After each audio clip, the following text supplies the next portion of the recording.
आहे की जेणेकरून जे मला पक्ष जिम्मेदारी देईल त्या पक्षाला आणि मी आमच्या आदरणीय सगळ्या वरिष्ठांना व दादांना माझा मी दिलेला जो विश्वास आहे त्याला न तडा जाता मी पूर्णपणे प्रामाणिकपणे सगळ्या गोष्टी मी त्या पार करीन की ज्या लोकांच्या अडीअडचणी आहेत, ज्या रोजगार हमीच्या आहेत युवकांच्या, त्या रोजगाराला आम्ही आदरणीय दादांच्या माध्यमातून पूर्ण सोडायचा आम्ही प्रयत्न करू.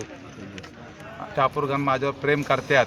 ते तुम्हाला मताच्या अधिकाराने ते दाखवून देतील की जे कामाची पावती तुम्हाला मताच्या माध्यमातून तुम्हाला भरघोस मताने कशी दाखवू दिली तुम्हाला 7 तारखेला येणाऱ्या विजनमध्ये कळून जाईल.